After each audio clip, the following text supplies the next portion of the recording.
Remember last week when we were talking about the odds one offshore book had that placed Nick Saban at the top of its list to return to LSU as its next football coach? Well, rumors have now shifted fully, much to my dismay, in the direction of Ole Miss coach Lane Kiffin. So much so that same book we were talking about last week, well, they've taken down their odds for both the LSU and Florida coaching positions. That's our places where Kiffin is either at or near the top of the list. So what's up with his non-denial denials? What's up with the reports Ole Miss wants to know sooner rather than later whether he's going to remain at Oxford? Is Kiffin just toying with all three schools at once, or is he genuinely torn about what he wants to do? We'll ask a man who covers the Tigers and college football on a regular basis, as Fox 8's Garland Gillen is here. Oh, and if you think Tulane coach John Summerall isn't intertwined into all these reports, you would be mistaken. Meanwhile, the Green Wave's odds to make the college football playoffs dramatically changed from yesterday afternoon into yesterday night following the newest CFP rankings. What are they now? Do they have a better chance or a worse chance? We're going to talk about that. We'll also ask Garland about the Pelicans. Oh, God, we got to.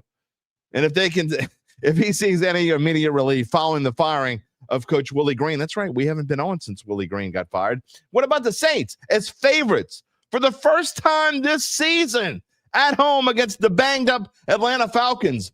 Oui, mes amis. We got some breaking news regarding some really bad French. I'll try not to speak any more of it. Gabe is here, and he has something to say, as well as our weekly Thursday night football predictions. So much to talk about, so little time. You know what that means. It means the Dattitude podcast. Well, it's next. If you're looking for the latest scoop and in-depth interviews on the Saints, the NFL, the Pelicans, LSU, along with the best bets of the week, then lucky you. Along with high-powered, in-the-know guests who cover our teams, Jim Derry brings plenty of Dattitude. And he'll always tell you the way it is, or at least the way he thinks it is.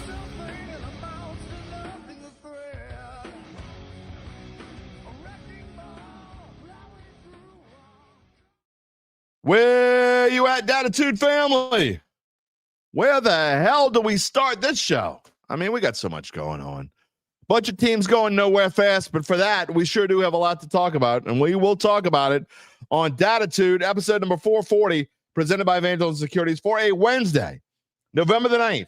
No, November the 19th. We are moving along fast. Wednesday, November the 19th, 2025. 8 days from Thanksgiving. Wasn't it just Halloween? Jeez. Going by in a hurry.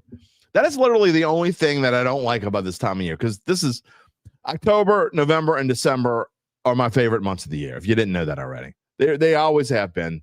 They certainly are now. But the only thing that I don't like about them is that it goes by so fast. So damn fast.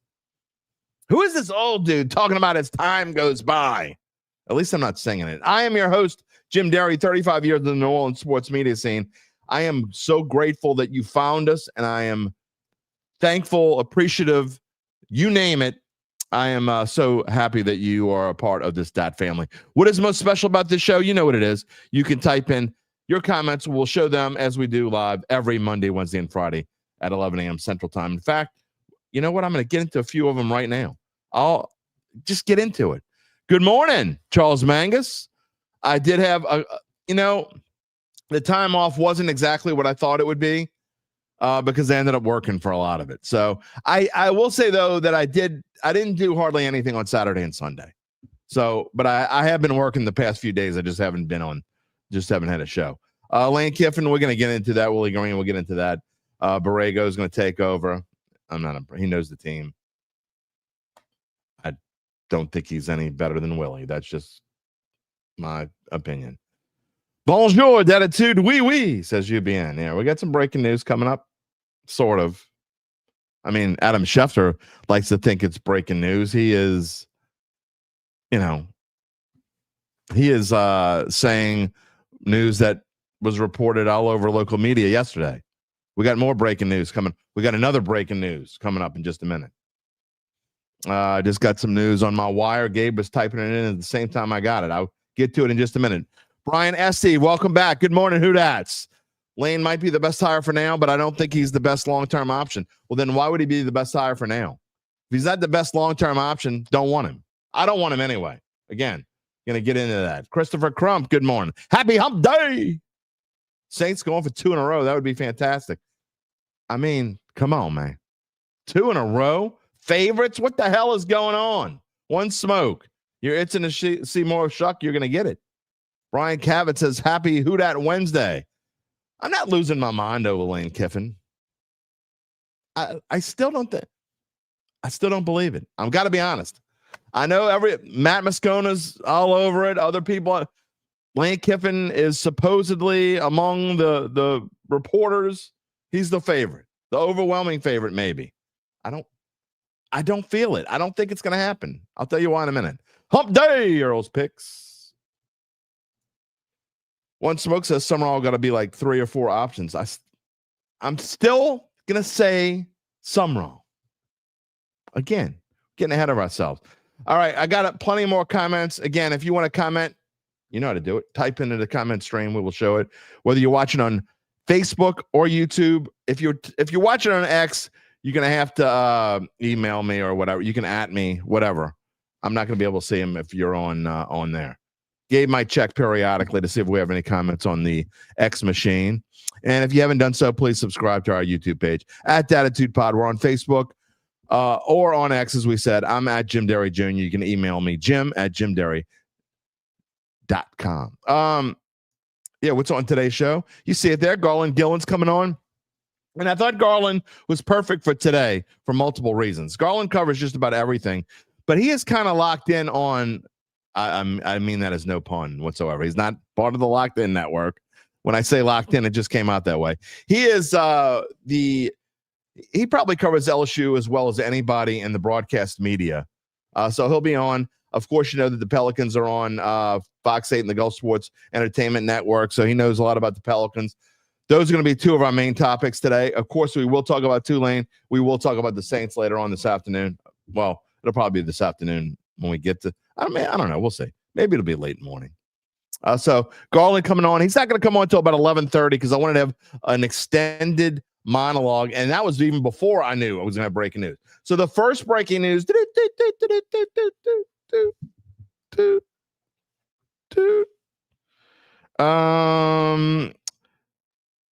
I got this alert from Fox 8 before Gabe typed it in, so I'm not sure exactly where Gabe got it. It's probably all over social media. Apparently, the Saints and wide receiver Brandon Cooks have mutually agreed to part ways. That is happening as I was coming on the air this morning. Okay. We said when they signed him, kind of why. Not a surprise that he's gone. So, okay, he's gone. Are you upset about it? Are you upset Brandon Cooks is gone? I don't think anyone is. He didn't do hardly. In fact, you know what? Let's do that. We like to do this on Live T Pro. Let's see what do we think Brandon Cooks' stats are this year? They can't be good. I don't remember him catching hardly any passes. He's got a few. He's played it in 10 games, all 10 games. He's actually caught more passes than I thought. So if you wanted to guess, I'll give you a chance to guess while I drink this. Get a little verklempt. I'm so upset. Brandon Cooks is gone. What are we going to do? Yeah, that was never going to work. 19 catches for 165 yards, no touchdowns. He's been targeted 25 times. No loss whatsoever. It is breaking news, though. Gabe saying that the X comments are showing up now. They weren't before. Okay, well, that's great. Pete Nakos, I don't know who that is. Is that's someone reputable, I guess, Gabe? Oh, hold on real quick. Put your mic up. That's someone reputable?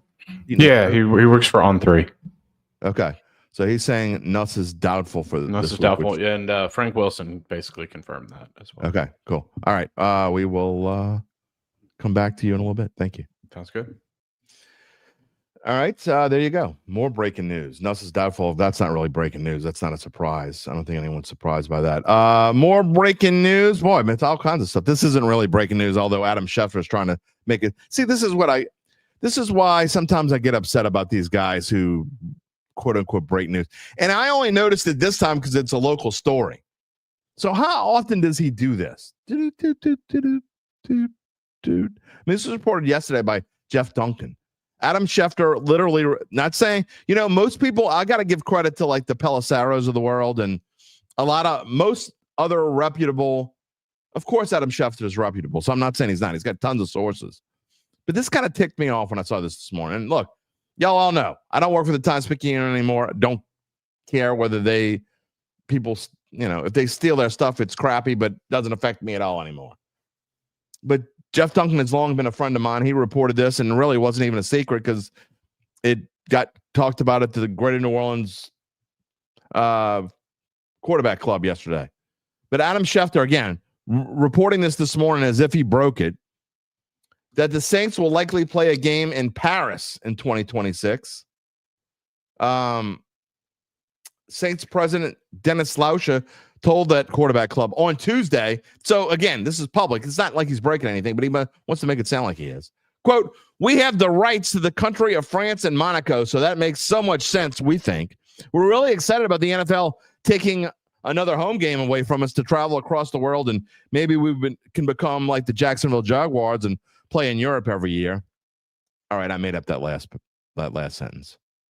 But he might as well say that. I mean, the Saints are going to have to give up another home game now. It happened, in case you're not aware of how the schedule works in the NFL, you play 17 games. You play 9 home games one year. The next year, you play 8 home games and 9 on the road. So what stinks when you have to play overseas, like the Saints did in 2022, is they take one of your home games away. So now you have 8 and 8, which is fine. But look, this is the way I think about this. I think that if the NFL is going to do this, I hate the international crap. I know it's not going away. I know it's not going anywhere. If anything else, it's going to be ramped up. So here's my suggestion to what they should do.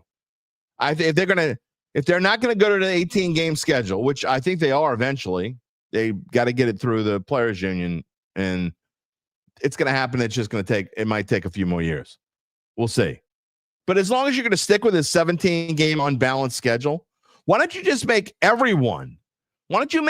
all 16 teams in whatever conference has 9 games to make it fair? Make them all play a game overseas or something. Have 16 international games a year.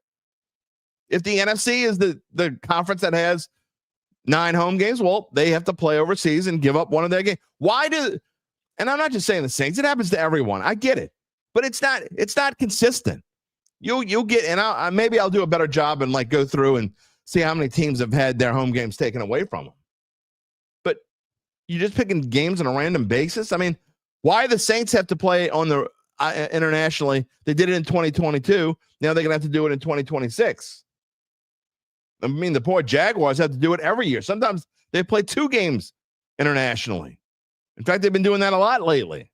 Why is it fair for the Jags to have to play international games every year? It's not. Anyway. So the Saints will not have 9 home games next year. They will only have 8. And, anybody who, and the Saints like to make it sound like they're happy about this. We're in Nouvelle Orleans. We get to go play in Paris. It's actually not in Paris, by the way. The NFL has never played a game in France. Well, it's sort of. It's going to be played. What is it, Gabe? Soccer. Stade de France. I think that's what it is, right? I'm looking. Hang on. I think it's Stade de France. And it would be played in Saint-Denis. At least it has Saint in its name. It holds 77,000 for athletic events, according to Wikipedia. So anyway, Saints are going to play 8 games at home, 8 games on the road. Gabe says ESPN's Pete, I don't know if it's Thamel. I don't pay attention to that dude, is known for ripping off local reporters and saying a quote, according to sources. Yeah, according to sources. I just hate that, okay? And I know I'm old school, and I don't want to go on a rant because we got so much to talk about, but I'm old school, okay? And if I get it used to be where you could not report anything, okay? This is before social media, obviously. Get off my lawn. But you could not report you could not write anything that went through your editor and got put in the newspaper unless you had two legit sources or if the source was the person himself. So if you saw a source that said in the newspaper, it was from multiple sources from people that were trusted. And the editor had to approve. The editor had to know who your sources were, and he or she had to approve them. No, we don't do that anymore. They just throw stuff on X, make it sound like it's their own. Gabe's also saying the Saints could play 2 international games next year. That's not good. 1 home and 1 away, similar to how Minnesota did. It's just, that's ridiculous. We'll get into more of that. We'll probably spend more time. I don't want to spend too much time talking about that today. We got so much to talk about. It's just, man. Sigh. Musette's here. Good morning. It's the best time of the year. It flies by. Good morning, Barry. Recharge, sort of. Again, I haven't had a whole lot of time off. As Daryl Hayden says, hit that like button. I would appreciate it. Absolutely. Tell me in the comments. If you're new here, I want to hear from you. Say hello. Tom says, happy hump day. Let's see what else we got here. Going through real quick. Chris Frank, what did I think of Benson's interview answers? I talked about this on the Eric Asher's show on Monday. Every Monday afternoon, I go on Eric Asher's show on 106.7 The Ticket at 4:35. I mean, what do you want her to say? I'm assuming you're talking about back in Loomis. What do you want her to say? I mean, do you want her to say Mickey Loomis sucks and I can't wait till he's gone? She's never going to say that. I mean, that would be news. I didn't think much, but nothing she said surprised me. Okay, nothing. The Saints had, look, if you haven't known this by now, and I know how much 92% of my audience, they can't stand Mickey Loomis. They can't wait for him to go. Okay. I hear you. Is it time for him to go? It's close. Okay. But he's 69 years old. He's going to retire on his own soon. Okay. So I think that there will be a change at the top of the New Orleans Saints very soon, whether it's the end of this year or maybe after next year. Maybe just kind of seeing this team go through transition. Maybe Gail Benson asked him to stay, and maybe he's talked about leaving and she wanted to stay. I don't know. But this team is, when you talk about 32 teams and you talk about loyalty, I would be willing to bet that the loyalty inside that building on Airline Drive is as tight-knit as any other team in the league. Sometimes it's good. More times than not, probably it's bad. But to ask me what I thought about the comments, I didn't think much of them. It's exactly what I thought she would say. Again, what do you want her to say? Mickey Loomis sucks. I'm going to fire him tomorrow. Glad you asked. Of course not. Come on, man. Chris says if LSU has to pivot to Kenny Dillingham at Arizona State, he probably will have Sam Levitt. We're getting ahead of ourselves. Some of you are reading into the offshore odds. We kind of briefly touched on the we talked about them a lot last week. There are no odds now. They've all been taken down. The odds at betonline.ag. That's the odds that we were talking about last week when Saban was plus 200. He's still plus 400. It's not like the odds have changed all that much. That was as of yesterday. Kenny Dillingham had moved to the favorite, and Kiffin was right behind Saban. Do I buy him? Again, I don't buy him any more or less than I bought him last week. But I will say this. When odds get thrown up there, and now they're, again, taken off the board. There's a reason why they're taken off the board. Somebody knows something.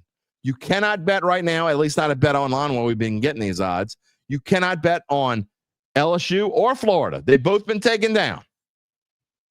Lane Kiffin was the overwhelming favorite to get the Florida job. Maybe somebody knows something. I don't know.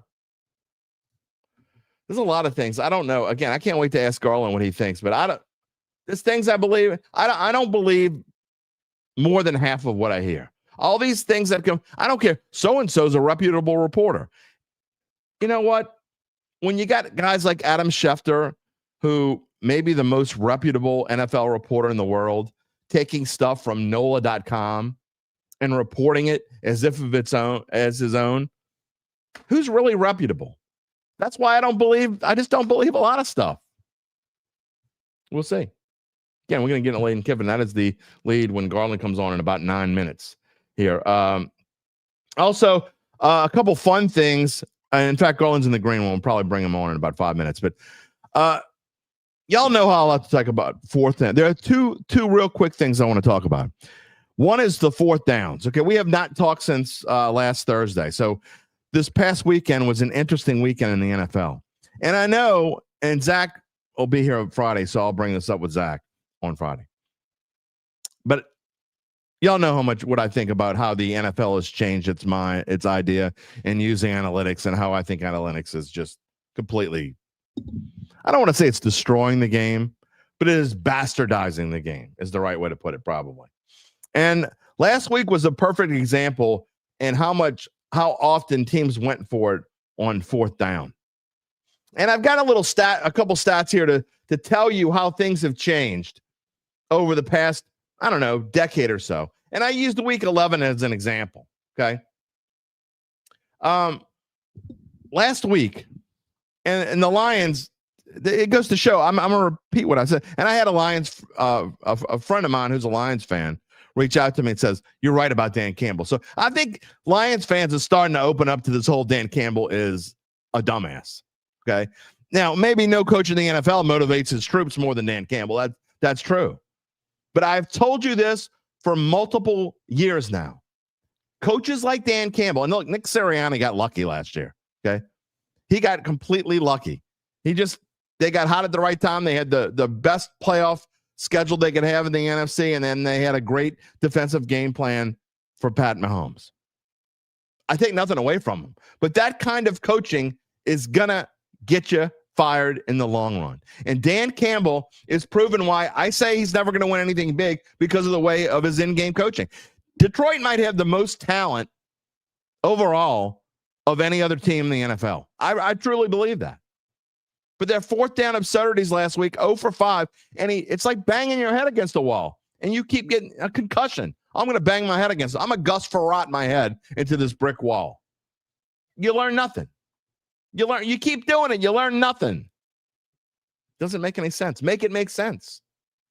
The fourth downs are out of control. Again, here's a comparison. And again, I'm not saying that necessarily football 10, 15, 20. There are a lot of things about football today that are better than football back 10, 15, 20, certainly 30, 40 years ago. Okay? But you don't just, the percentages basically are the same.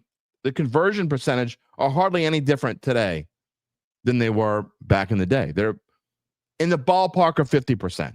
Okay. But I used week 11. And I said, well, I can't, I'm not going to add them all up. Okay. I don't have time. I spent like 45 minutes on this.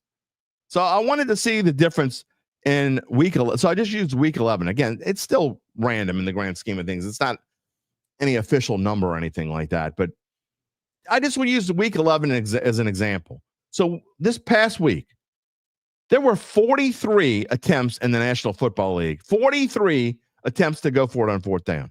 20 were converted, 46.5%. 43. There were 15 games in the league this week. So 43, that equals just shy of 3 attempts per game. Now, to show you how different how much football has changed over the last 10 years, it's evolved, devolved, whatever way you want to talk about it. But week 11 in 2020, okay, so it was 20 out of 43 this past week. In week 11 in 2020, 5 years ago, 16 out of 31. So 2.21 times per game, teams went for it. They converted 16 out of 31 times, 51.6%, about the same. Go back 5 years before that. So to show you how much the game has changed in 10 years, I'll repeat this again. So 43 times this past week in week 11. Week 11 in 2015, just 18 times teams tried to go for it. 7 out of 18. 3 games had no attempts. 1.29 per game. Shows you how the game has changed. Again, a lot of young people who aren't my age, people younger than the age of 45 or maybe 40, most of them say it's for the better. You should go for it. Blah, blah, blah, blah, blah, blah. If it's 4th and 5 and it's plus 38, you never punt. Depends on the situation. That's what I'm talking about. It's why I hate analytics, okay? Throw the cards away, fire the analytics person, and have a coach use common sense. If it seems like you should go for it, go for it. If it seems like you should punt it, punt it. But have a coach with common sense. And that's why I have a problem with these analytics-driven coaches. And I said this on Twitter. Dan Campbell is consistently stupid. Okay? Sometimes consistent is good. Sometimes it isn't. And again, an example of why I think a coach like that is never going to win anything. Again, Nick Sirianni, not completely lucky because their defense was phenomenal in the Super Bowl. Phenomenal. The defensive game plan was phenomenal. And I think that they are a really good football team again. I don't think they're going to win the Super Bowl again. But if you played that whole playoffs over again, it just worked out that way, right? Would Philly have been able to play that way against a Buffalo or a Baltimore? I don't know. They did, though. I'm not taking anything away from them, but I'm telling you, more times than not, that kind of football, it's just not going to work. And I think eventually you're going to see it revert sort of back to where we used to be. Maybe not all the way back to 2015 numbers where they're going for it 18 times a game, but maybe more like 2020 where it's kind of a happy medium, some 30 times per week in the NFL. I just think it's crazy.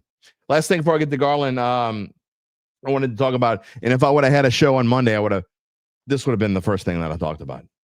How about Shedeur Sanders? A perfect example of why fans are moronic. And if it's similar, it's not the same, but it's similar to the unrequited love for Spencer Rattler, I guess, is the way that I'll put it. It's similar, but this is way over the top. Shedeur Sanders, there's a reason why he got drafted in the 5th round. There was no bias against Shedeur Sanders. The bias was that he stinks. He's not an NFL quarterback, and he's not going to be. It's only one half of football or whatever the hell it was. Eye test tells you. What is the main reason why Shedeur Sanders wasn't going to be ready for the NFL? Pretty simple. He doesn't process things fast enough, can't get rid of the football, and he gets sacked. Sure, he had a lot of accuracy at Colorado. He also had Travis Hunter to throw to. He was terrible on Sunday, and he showed you a glimpse. Would he be better if he starts this week? Of course he would be better, because you literally can't be any worse. How dumb are fans, by the way, before I give you a stat that I find super interesting? They were beating the Baltimore Ravens in what would have been one of the upsets of the year. They were beating the Ravens 16-10, and fans were chanting for Shedeur. Well, guess what? Dylan Gabriel gets hurt. He was 7-10, by the way, when he went out. They were just chanting for Shedeur because they just think it's cool. 16-10 they were winning when Dylan Gabriel left. When Shedeur came in, they were outscored 13-0 the rest of the way. How about this? How about these numbers for stats? 4 of 16 for 47 yards. 1 interception, should have been 2. 1 was right in Kyle Hamilton's hands, and he dropped it. Got sacked twice he didn't just get sacked twice for, 10 or 12 or 14 yards. No, he got sacked twice for 27 yards. You know how hard that is to do? His rating was 13.3. You can usually show up and do better than 13.3. You know how hard that is to do? Here, to put this in perspective, okay? Let me get a sip here. To put it in perspective how bad 13.3 is, Spencer Rattler's worst ever in the games that he's played in. He's now played in 15 NFL games. The worst ever rating for Spencer Rattler in a game, what do you think it is? If Shedeur was 13.3 the other day. How about 51.1? That is the worst rating that Spencer Rattler has ever had. It came in a 34-0 loss on Monday night to Green Bay last year on a Monday night game. Okay, yeah, that's a small sample size. Here's another one for you. Aaron Brooks played in 93 career NFL games. Again, Shedeur Sanders, 13.3 in his first ever game. You know what Aaron Brooks' worst one-game passer rating ever was? I'll give you a hint. It was in a 52-3 loss to Green Bay in the Katrina season of 2005. He was 9 of 22 through 2 interceptions. His worst ever passer rating, 25.9. It was twice that, nearly twice that of Shedeur Sanders on Sunday. The dude is not a good quarterback. He's never going to be a good quarterback. It is what it is. All right. I know I'm sorry that I haven't got to as many comments as we usually get to. I knew my monologue was going to run long, and there was so many things I want to talk about. I will show comments during when Garland's on. But before we get to Garland and the rest of the show, let me tell you about our friends at Evangeline Securities. Of course, securities. Of course, they are a company that can help you decide if it's the right time to sell your family-run or privately held business. Just as importantly, they can figure out what that business is worth. That's you or someone you know. It's time to reach out to Evangeline's founding and managing partners, Nick Braden and Ron Hemel. They will start by scheduling a complimentary valuation from their offices, either on Poydras Street or in Lafayette. From there, you'll be well-informed and begin to make the decision on if you want to proceed. What happens after that? Not the rest of your life yet. We'll fill you in more later in the show. In the meantime, you can check them out at www.evangelinesecurities.com. A few more real quick. Charles says, hell, play a game in Russia. Yeah, why not? Earl's picks. Use that as an away game, not a home game. I just, somebody's got to do it. I get it.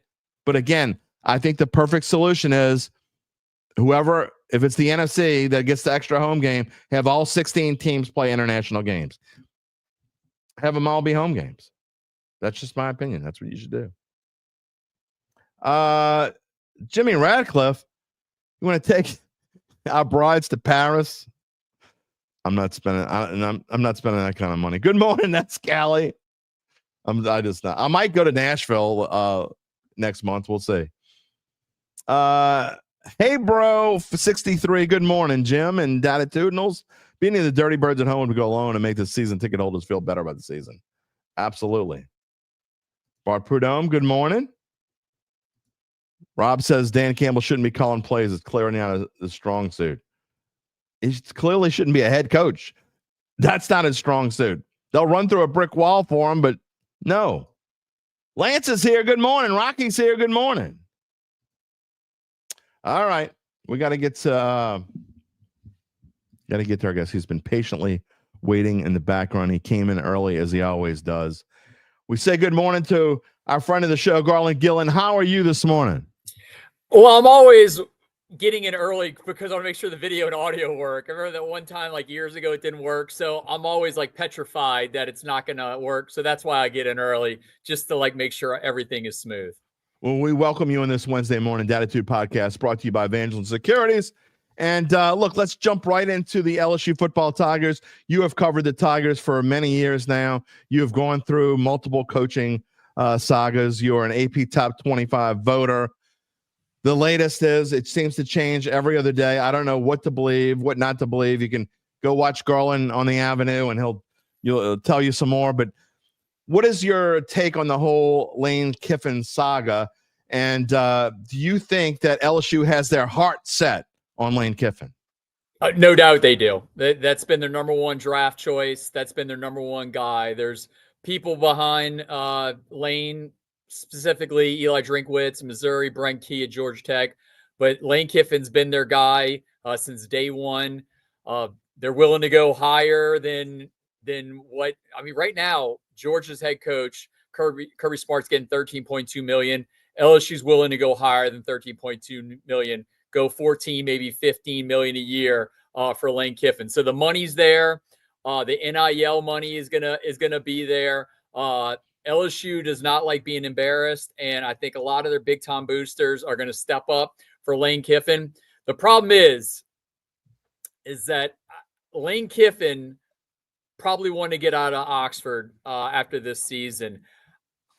Either he didn't think the team was going to be this good where they'd be in the playoff, or he didn't think that Ole Miss would tell him if he's going to leave, he can't coach in the college football playoff. That seems to be a major issue going on right now because they want – I know that he said it's not an ultimatum, but there's definitely a contract on the table. And if he's not going to sign that contract, there is a lot of talk coming out of Oxford from people I've talked to that they're not going to let him coach the Egg Bowl and they're not going to let him coach the playoff. That's why he's trying to figure out what to do right now because he wants to coach in the playoff, but he also wants to leave Ole Miss at the end of the season. So it's very interesting times in Oxford. Tell me why I have a hard time still believing all this. I want to throw this out there for people who are new to the show and who don't listen to me on a regular basis. I am clear as day that I have a bias against Lane Kiffin. I don't think he's that great of a coach. I don't understand the hype over him. I never have. I think he's a fantastic offensive coordinator, but I get what he's done at Ole Miss. I understand all that. So I want to throw it out there that as a person who went to LSU and a Tigers fan since I was old enough to wear a toddler LSU jersey, I understand, but I think there would be someone that's better for this team. So I want to get that out of the way. So I'm trying not to let my bias affect this, but tell me, other than my bias, why do I just don't believe it? I don't know why I don't believe it, but I don't think he's leaving Ole Miss. Why is Ole Miss a worse job than LSU? I think that Ole Miss has a great team this year. Maybe in Lane's mind, he cannot sustain this every single year where he could at an LSU or Florida. That's a possibility. Nick Saban is very close to the people at LSU still. They wanted to know from Nick who they should go after, and he said number one is Lane Kiffin. Now, obviously, Lane Kiffin is represented by Jimmy Sexton, and Jimmy Sexton also represents Nick Saban. Right. So there could be some of that, but Nick Saban pointed out Lane Kiffin should be their number one guy to go for. That is why LSU is all in on Lane Kiffin, because Nick Saban was with them. Kicked him out of the national championship game because he was going to FAU and they had Steve Sarkisian run the offense. So, and he still thinks that he can vouch for him. So Lane Kiffin's the guy in Nick Saban's mind. So that's why they're going with Lane as their number one pick. Non-denial denials. That's what we've been getting from Lane Kiffin. The rumors about his family visiting both Baton Rouge and the Gainesville area and potentially going to either LSU and Florida. Do you believe those rumors? Yeah, I think they're definitely out there. I mean, there's definitely interest. I posted a video talking about Garland Avenue. I posted a video exactly a week ago saying that LSU is all in on Lane Kiffin, and it's LSU, has the money to get him. Well, everybody in my comments are Florida Gators fans, and they were all saying, well, he's going to Florida. And the reason they were saying that is because Lane and his representatives, Jimmy Sexton, told them they have interest in Florida. Well, guess what? They also told LSU they have interest in LSU. So there's three schools that are all vying for his services. So, yes, there could be one of them saying that, yes, Florida fans were worked up. He's like, oh, he's going to Florida. And I'm like, well, you hold up, because LSU is definitely in the mix also. So there's three schools fighting for his services. And, yeah, the wife was in Baton Rouge, was in Gainesville. I think Baton Rouge is a better job than being at Florida. Recruiting's much easier at LSU than is at Florida. You're not fighting Florida State in Miami. And the other thing you got to look at, Jim, is that since Brian Kelly got fired, only one player is decommitted from LSU. One. Kids dream of playing in the purple and gold, going to LSU. Even it doesn't matter who the coach is. They want to be at LSU. It's pretty crazy that only one person's decommitted so far. And that includes Richard Anderson of Edna Carr, who's a 5-star recruit. He's still committed to LSU. Now he's getting paid NIL by LSU, so he's definitely making that money. But that all these kids have held firm with their commitments with National Signing Day, early National Signing Day coming in early December. Yep. So to get back to the main point, yes, I believe all this Lane Kiffin talk, because I was in Natchitoches on Monday for the cross-country state championships. I was on the phone for 4 hours going back and just burning my phone up, talking to conversations from people from the Ole Miss side, the LSU side, all telling me the same thing. There was Lane interest. But Lane, I really think Lane didn't think that Ole Miss was going to say, no, you're not going to coach in the Egg Bowl in the college football playoff. That's why I think he's definitely pondering which side to go with. Because Lane could have ended all this. He's had numerous opportunities. Dan Lanning was asked weeks ago, and he said, I'm staying at Oregon. And everybody moved on. You don't hear Dan Lanning in any conversation ever again. It's moved on. Lane had numerous opportunities to say, I'm moving on. It's over with. I'm staying at Ole Miss. Every single time, Jim, He has pushed it off, brought up some other stories, said it was disrespectful, all that kind of different stuff. He's never got to the point. Yeah, and look, he maybe he just doesn't know what he wants. And I posed the question in my lead this morning: is he screwing with LSU, Florida, and Ole Miss, or do you think that he really just doesn't know what he wants to do as of today? No, you're right. No, he doesn't know what he wants to do. I mean, if you talk to people from LSU, they tell me he's coming. Ole Miss people think he's still staying, but they're also very frustrated. They cannot fathom right now, Jim, that he would walk away from a 10-1 team that has they're going to be in the college football playoff, and they only lost to Georgia by a touchdown on the road. That's their only loss of the season. I've seen them play twice in person. Saw them play Tulane and LSU and beat up on both those teams. This is a really good team with a very scary running back and a very scary quarterback and a good defense that's coached by Hammond native Pete Golding. So they got everything in place. But if Lane bounces, they're going to bring in Joe Judge to be the interim head coach, possibly. He's an analyst. He's already been a head coach before on many levels. Right. And then Charlie Weiss Jr. will run the offense and Pete Golding run the defense. So I think Ole Miss has a plan in place if Lane says goodbye. Here's another thing. And look, if I'm Lane Kiffin, here's another reason why I strongly consider. And I still think Ole Miss is the favorite to keep him. I actually don't know that he's not just trying to squeeze whatever juice he can get out of the turn. But if you think about it, what does a coach fight for his entire – if you're a college football coach, okay, what do you fight for your entire – besides money? Everybody wants money. That's great, and he's going to get a ton of it no matter whether he stays at Ole Miss, whether he goes to Florida, whether LSU, he's going to get a ton of money, okay? So, but what do you fight for? You fight to be a national champion, and I would argue – that this year is as wide open as it's ever been. And it is not out. There is no way you can't say that Ole Miss can't win the national championship because I think they're good enough to do it. I don't necessarily think they're going to do it. I think obviously they lost to Georgia. Georgia's been playing pretty good football as of late. And I would think that they're probably the favorite or maybe Ohio State or even in Indiana. But you can't say it's as I think – I usually go into playoffs thinking, all right, nobody's going to beat X team. Nobody's going to beat Y team. It's as wide open as ever for this team. And if you're Lane Kiffin and you have a legitimate chance to win a national championship, and the only way you could do that is to stay at Ole Miss, you're like, you know what? It's not that bad here. I built up this program. I don't know that I want to give that up. Valid points. And that's what people from Ole Miss have told me. They don't understand why he'd want to leave this program at this point. I'll also point out that Lane is definitely different than most people that you've been around. He's not your normal coach. His Twitter account is kind of a mess. I mean, he's putting these inspirational quotes all the time out there. He's always there for a good soundbite. I think we're going to have a resolution in the next 24 to 48 hours. Yeah. That's what I've been told. Because if Lane's leaving, they need to get a new coach.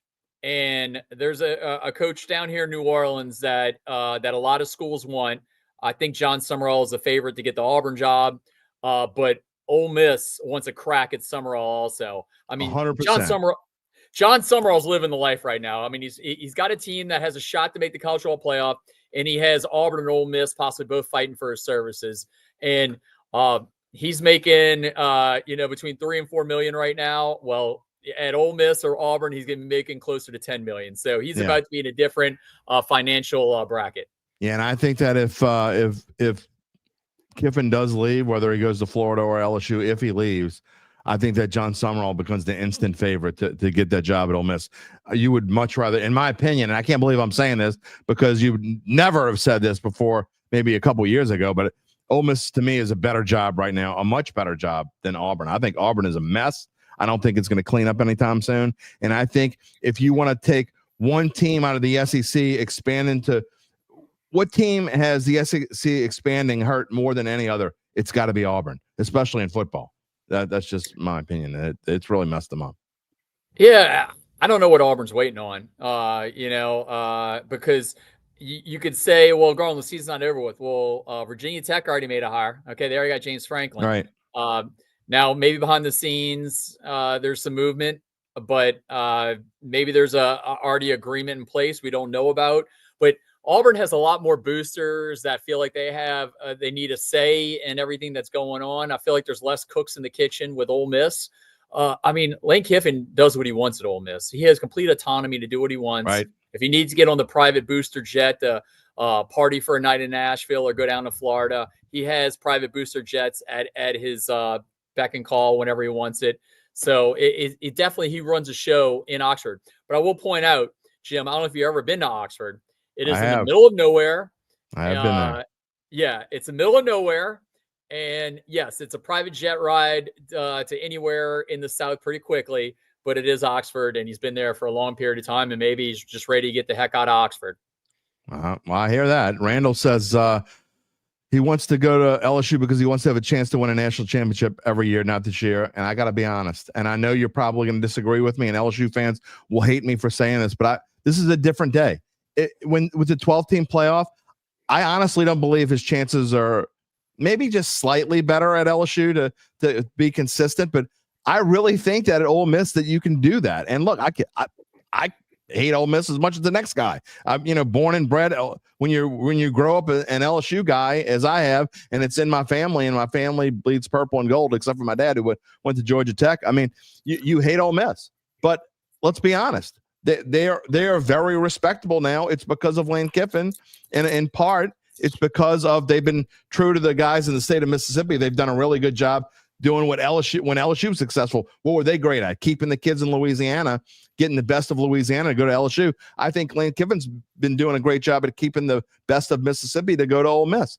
And so I just don't know that it's that much. It's probably a better job, but it's not that much of a better job to pass up an opportunity to win a national championship, in my opinion. Yeah. One of the things that I think irked Lane a little this year was they didn't step up on NIL like they did the year before. That's true. And Lane, even leading up to the week of the LSU game, pointed out that they bought that secondary. And right. I found out later on that they really wanted Mansour Lane, and LSU outbid Ole Miss for Mansour Lane, and Mansour Lane's going to be a first-round pick.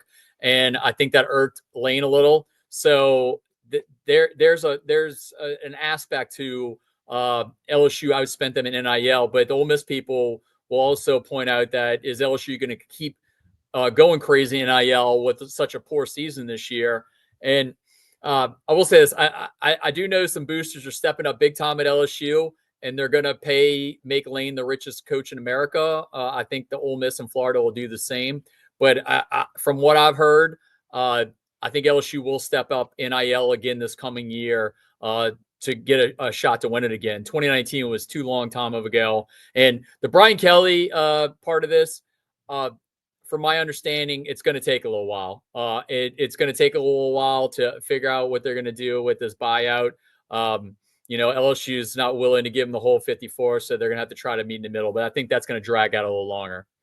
If I'm Brian Kelly, I'm like, you know what? I've coached enough. I'm going to ride out in the sunset. I'm going to force LSU to pay me every cent of that contract, because let me tell you something.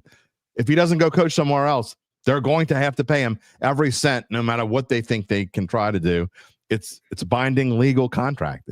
I'm no lawyer, but I know that if you sign a binding contract, it is what it is. All right, before we move on, you said something that I kind of wanted to lead into before we move on to the second part of the LSU conversation. And who do you think is if Lane says I'm staying at Ole Miss or I'm going to Florida, and LSU has to pivot, who do they pivot to, do you think? I think Eli Drinkwitz would probably be the next guy they pivot to. Eli was asked on Monday at his presser about. Speaking of non-denial denials. Dude, he did a terrible job on Monday at his presser when they asked him about. He's like, I'm not talking about rumors. He's another one that didn't say I'm staying in Missouri. Right. So all you need to do is watch these pressers to figure out who's available and who's not. And Dan Lanning was like, I'm staying at Oregon, and everybody moved off him very quickly. Well, Eli Drinkwitz did not move off of that. He definitely cannot win a national title. Stop asking me. That's what he said. Yeah. I personally think that Eli's a little goofy. I know he can coach. His personality is going to be very intriguing if it did come to Baton Rouge. So I think Eli Drinkwitz is in there. Brent Key at Georgia Tech is in there also. So those are the guys they would pivot to after they miss out on Lane. I don't think Summerall is going to be in Baton Rouge. I don't think that one's going to happen. I think it's either going to be Auburn, or if the Ole Miss job opens up, then John will go to Ole Miss. There's no chance. I don't think he goes to LSU. I do have one more about Kiffin. Another thing. People are, all these people that want Lane Kiffin are the same people that were bitching and complaining about how much money that they have to come up with to pay off Brian Kelly. What happens? They're going to give Lane Kiffin a pretty darn similar deal, at least. It may even be better. So it's going to be better. What happens if Lane Kiffin stinks in 3 years and they want to get rid of him? They got to go through all this again. And the same people are saying, see, you should never give these kind of contracts. So which is it? Should they give these contracts or not? If you want these kind of coaches, you have to give this kind of money. No, you're right. You're right. Yeah, no. Lane's breaking the bank, baby. This is going to be. Of course he is. This is going to be 14 or 15 million a year. What you could do is make it more incentive laden. Maybe cut a few years off this. If you're giving Lane 15 a year, can you make it a 4-year deal? Do you have to make it a 8-year deal? I'm not in the room. I'm not doing the contracts. But that's what Lane's going to get. It's going to probably top out at around 15 million. So that's a lot of cash. But think about this, Jim. Kirby Smart is making $13.2 million. He has 2 national titles. Ryan Day is right behind Kirby. He has 1 and could have 2. What does Lane Kiffin have so far? Now, he could make the college football playoff this year, but he's about to be the richest coach in college football. And to this point, he doesn't have any national titles on his resume.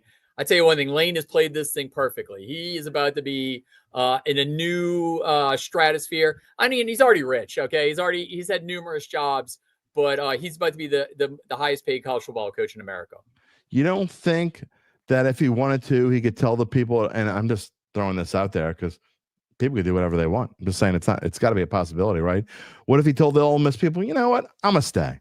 Well, let me go through the Natty. And now LSU would move on from him, but would Florida move on? What if Florida says, you know what, we'll just kind of hang around and wait. Now, I know that's hard to do with the early signing period, like you said. That would really hurt them in that. But if Florida wants him bad enough and they say, all right, we'll wait, you think that's a possibility? It is. But because I don't put that past anybody. You could tell anybody whatever you want as long as it's not in written. They can call him a D-bag or whatever. But I mean, he could do whatever he wants, right? I think though, Jim, that there's going to have to be a contract signed by Lane at Ole Miss before these playoffs start. Right. So I don't know if that's going to be. I feel like this new contract that he's signing is gonna be pretty airtight. And the buyout the move on is going to be pretty hefty. So that probably would scare away Florida or LSU if he does sign this new contract extension. So I just think this is going to have some kind of, I just have this gut feeling that this whole thing, and I don't know if it's going to be bad for LSU or good for LSU, whatever. I have a feeling this is going to be a soap opera type of ending. It's going to have some weird ending. And I will say this, and I've said this before, even though I don't want Lane Kiffin to be the next coach of LSU, I don't think it's as great a show. I want him to spend the kind of money they're going to have to spend. I think the contract they'd have to give him is ridiculous. However, if it does happen, I am going to rejoice just a little bit that Ole Miss is, left high and dry. I will enjoy that a little bit.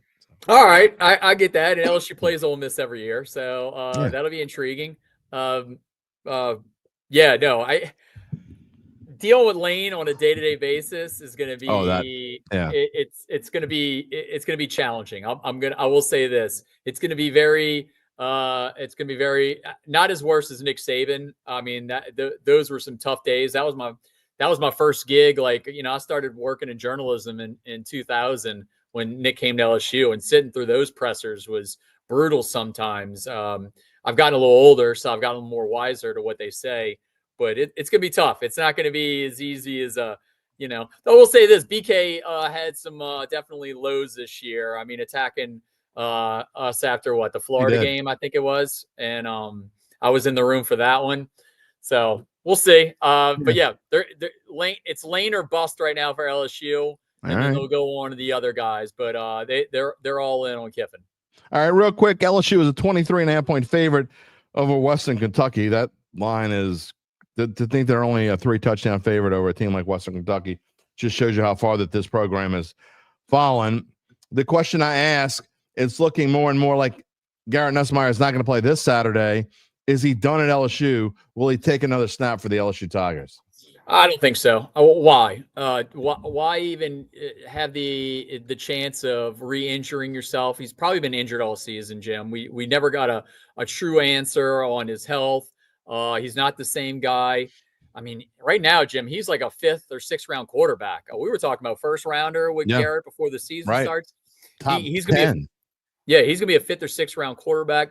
I saw Michael Van Buren yesterday said that that he wants to stay at LSU. We'll slow down there because the new coach might have something to say about it.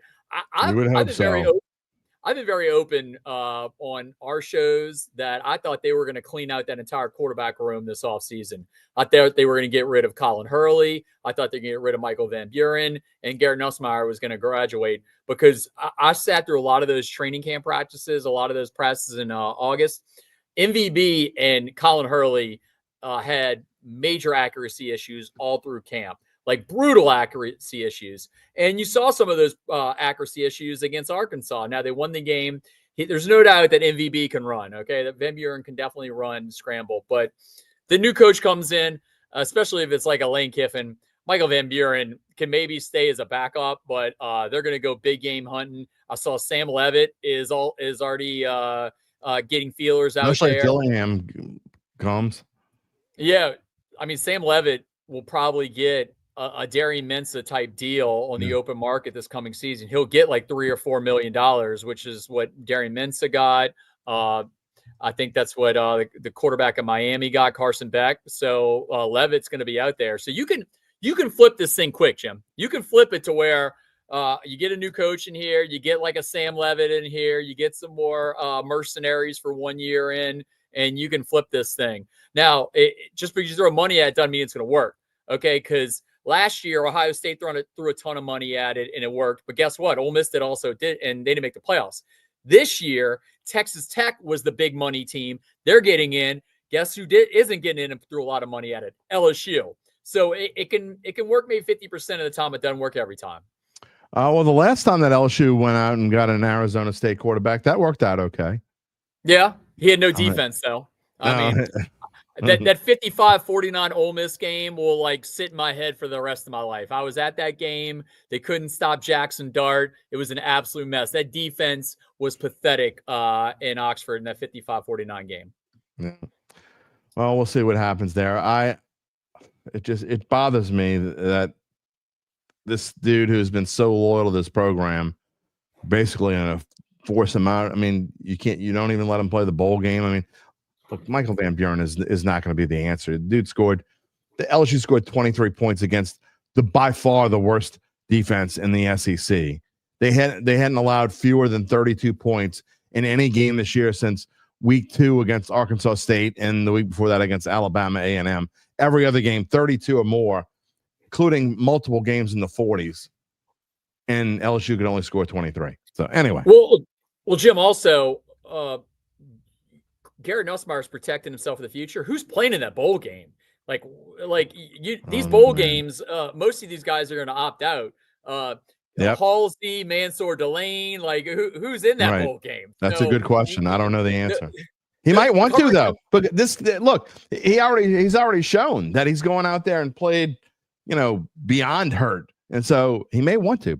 Whether they let him or not, I don't know. If he's healthy and he wants to play, let him go play.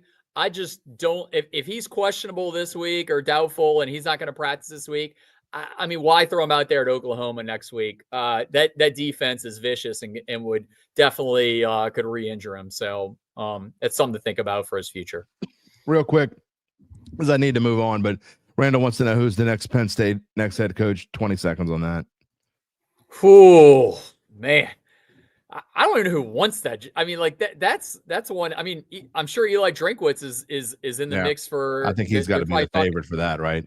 Yeah, I know Brian Hartline's getting some talk about that, but he's just the coordinator, right? And but hey, I mean, it has worked before that a coordinator has gone to a head coach. I mean, Dan Landing's done very well at Oregon. So He sure I would has. definitely throw Hartline, Drinkwitz in the mix there. I mean, Brian Brom, I'm intrigued to see what they do with him. I thought they didn't they already give him an extension, or they were talking about it? Brom? Yeah. Did I miss? That would be yeah. I thought he already said he was staying, but I'm not 100% sure. I could be wrong. He might want to leave after the last performance. Yeah, really. All right, a few minutes here on Tulane, because it kind of goes with the whole John Summerall thing. And look, does John Summerall get to stay if Tulane goes to the playoff and John Summerall goes? I would hope that I think Tulane probably would let him stay. But their playoff odds, I found this interesting yesterday. In the afternoon, when I was worked on some new graphics here and trying to change the font and have a new look as we move on and go independent here. But the playoff odds yesterday afternoon for Tulane were plus 550 at DraftKings. Then later that evening, when they announced the new playoff rankings, James Madison, it was thought that they were ahead of Tulane. Well, not anymore. The playoff rankings now Tulane is now in that 12 slot. If Tulane wins out and wins the American Conference, they are going to be in the playoff, and their odds have moved from plus 50 to plus 190 in one day. What do you think about the Tulane Green Wave? Yeah, you talk about those odds. Did you see? I saw this morning. I was up early. North Texas is still the favorite out of the group of 5 teams to make the field, though, which I thought was bizarre, because the first tiebreaker in the American to get home field advantage is the college football playoff. So North Texas would come to Tulane. North Texas got smoked by South Florida. That'd be intriguing. That'd be a cool game in New Orleans, UNT against Tulane. It'd be December 5th, which is a Friday night. Right. So I know it's the semifinals. State championships. Yeah. Yeah, it's the semifinals. Oh, no, semifinals, right. Semifinals. So I will definitely be a Tulane over a high school football game. That just is the way it's going to be. But that'll be exciting. But yeah, they got to get through Temple this week, which your nice fancy graphic there has it 8.5. That's not a ton of points that they're favored by at Temple for a team that's sitting around 500 in the Temple Owls. Now, in week their final game of the regular season, they should smoke Charlotte at home. But this week could be a tough game. So no, but you got to be excited about what Tulane has accomplished this year. I mean, they're in every graphic right now that they're in the college football playoff rankings, and they're part of the bracket. They're going to go to Lubbock and play Texas Tech in the first round, which they're doing mythical odds right now, and they're like 20-point underdogs. Right. So it could be a tough game. But I've never been to Lubbock. I'd be excited to go to Lubbock to cover a Tulane Green Wave game and see this Texas Tech team in person. I think that if this happened with Tulane, I think it'd be different than Ole Miss. I think David Harris, the AD at Tulane, would let him coach through the college football playoff. There's not a strong. There wouldn't be animosity about that, about him leaving. No, they can't make like Joe Craddock the head coach for the interim head coach for the college football playoff. I think he would that they'd let Summerall coach out at the end of the season. Yeah, and he would have earned it. Look, I mean, where would Tulane be without John Summerall right now? You and I have been talking about this everybody knew it was a matter of time. I mean, he could have left before this year if he wanted to. Could have probably gone in North Carolina, and they wouldn't have had to go through the Bill Belichick debacle. But he chose to stay at Tulane. And so, but you're right, though. I really don't know what to make of this Tulane team, who has been up and down. And look, they've had a great 2 weeks, but that game against UTSA has left such a sour taste in my mouth.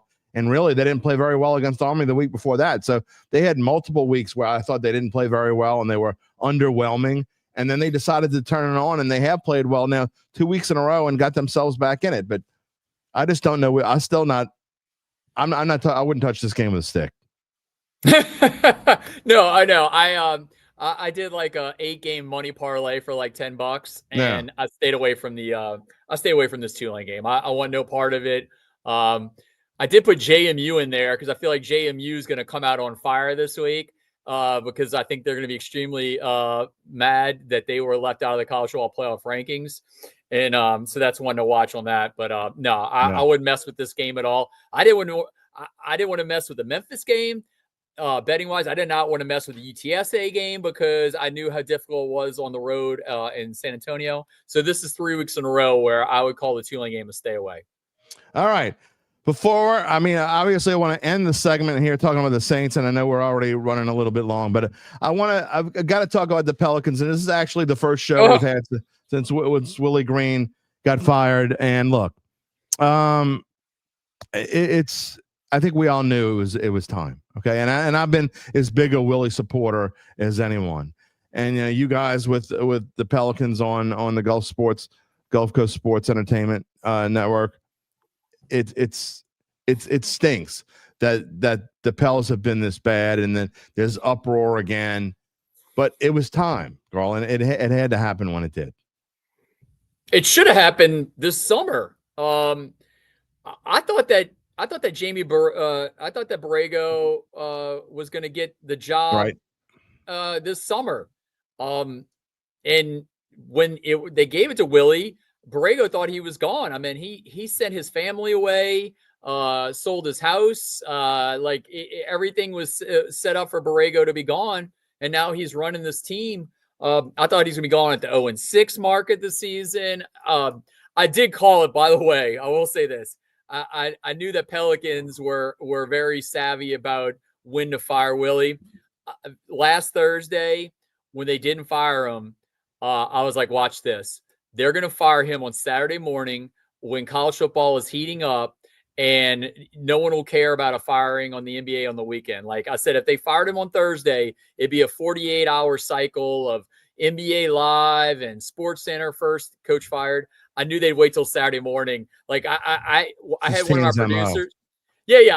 I had my producer. We rarely shoot Saturday or Sunday morning practices at the Pelicans, but I had Madeline Adams and our producer Braxton Brown, who also shoots. I told him go to the practice because I think he's going to get fired. And sure enough, it happened that morning. So I definitely knew it was going to happen when it did happen on Thursday. 2-12 now. It doesn't get easier tonight versus Denver, on the road Friday at Dallas, and then they come back home and they play Atlanta and Chicago with chances to win, although the Bulls have been playing okay. 2-12, where do you go from here? You still have an outside shot to maybe make the play-in. You can say that sooner or later. Zion will get back to 100%. I mean, he missed the game the other night. So, but you got Jeremiah Fears and Derek Queen. That gets you excited. But it's going to be a tough spring watching the New Orleans Pelicans. It was a tough fall watching the New Orleans Saints. It was a tough fall watching LSU. Who knew that it would be Tulane Green Wave and the Southeastern Louisiana Lions that we would be all fired up about in South Louisiana? But that's what we have for winners right now. Who knows? Maybe one of the local college basketball teams. There we go. Privateers, baby. UNO has shocked the hell out of a bunch of people as well as they played. And look, I know LSU's been playing well in pre-SEC games before, and in fact went 12-0. Was it last year before last, and then stunk it up in the SEC. Yeah. But who knows? I mean, McMahon's probably on his last leg, wouldn't you think? No, but I was all in on the Privateers after they beat TCU. I thought they were gonna put a scare into LSU and got smoked. So maybe LSU is good. We'll see, because then UNO came back and beat Tulane, lost at Pepperdine last night. So that's not a terrible loss on the road. Though it doesn't really count. I mean, it doesn't matter with non-conference with a Southland team. It's a one bid league. So just has to get it right in January when they start playing in Southland. Randall wants to know who's the next Pelicans coach. It's a little early. I guess it's hard to figure out right now, huh? I mean, Mike Malone would be probably the favorite. I don't. He's one. Borrego could give himself a chance if he can turn things around. If they get to where they make a play-in, I think he has a chance to win it. Other than that, I don't see him being that. Yeah, I mean, we'll see with Borrego. They seem to really like him there. They blocked him moving this offseason to be a Knicks assistant coach. So there was interest there from the start. But I would say Malone would probably be the favorite right now if Borrego don't get it. When's Zion coming back?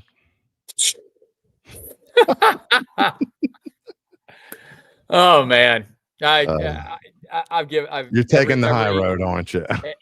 Every fall we see training camp and we see we fall for it every year. Yep. Fall for it every year, we fall for it. I'm not falling for it anymore. Sorry.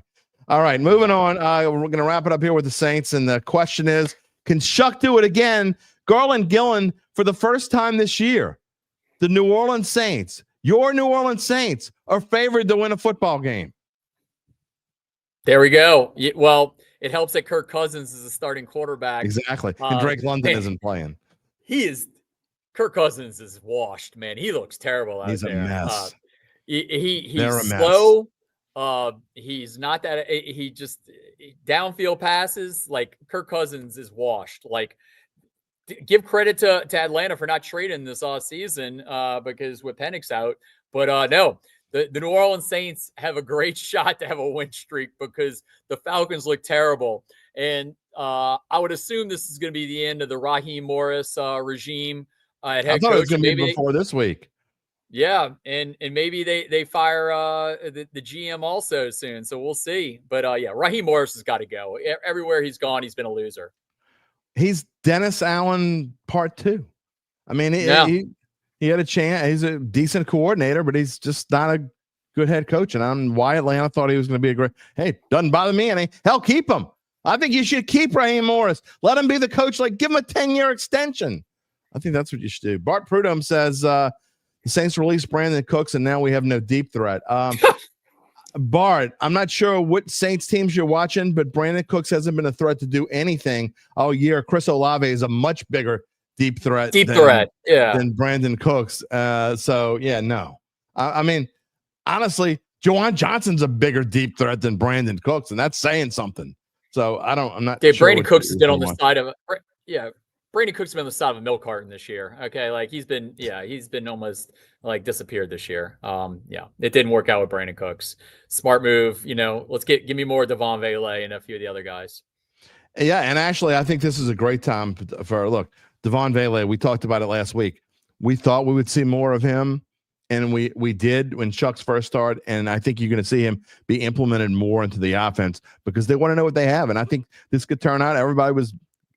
I can't believe he gave up a 4th-round pick. I think it's going to turn out to be there was worth of a 4th-round pick to get a guy like Vele because I think he's a guy who could end up being a big man target, which is what this team needs.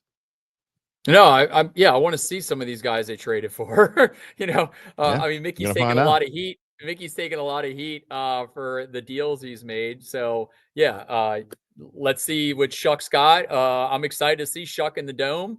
I think that he'll have a good performance on Sunday. And this is going to be crazy to say, but yeah, I think they have a fantastic shot to have a win streak. They might actually go over the 4.5 this year now, Jim. It's going to be intriguing because Miami's starting to creep back a little. They're starting to get good again. Tennessee puts the fear of you-know-what in some of these teams. They almost beat the Texans this past Sunday. So that over-under win total of 4.5, it's going to go down to the wire. Yeah, they're not going to win at Tampa Bay. So to win 5 games, they would have to beat.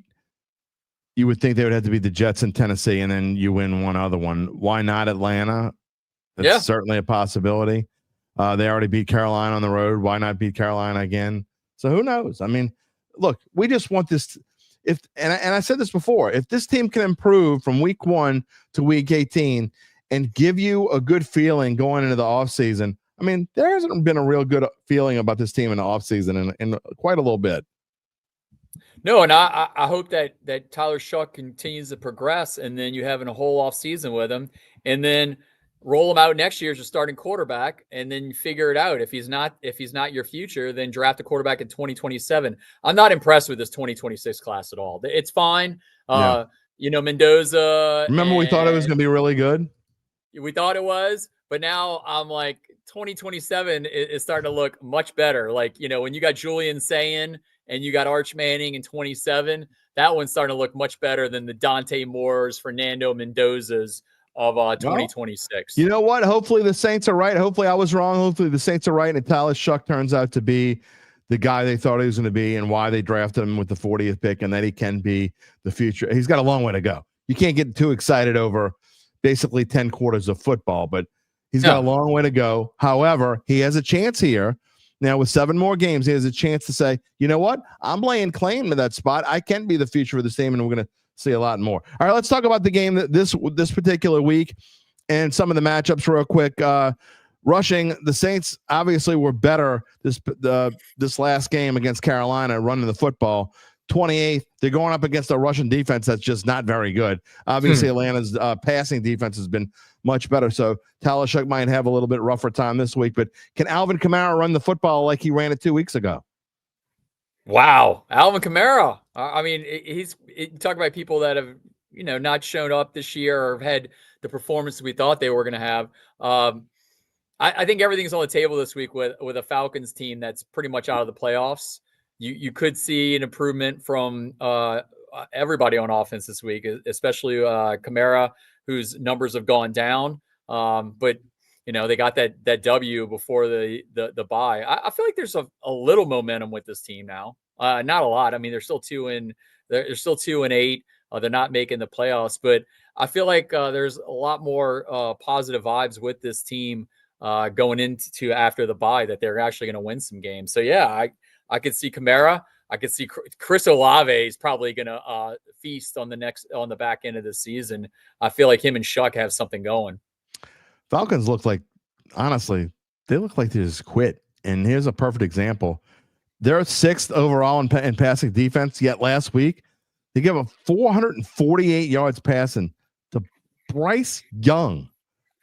I mean, Ted McMillan looked like good. He's, I don't know, the next Randy Moss or something. I mean, I don't know. It makes you wonder, though, if they think they're fighting for Raheem Morris's job, does that give them any extra incentive? Or maybe it's kind of like Dennis Allen. When Dennis Allen was leaving, they almost wanted him to leave, and when he was gone, they played a lot better for Rizzi.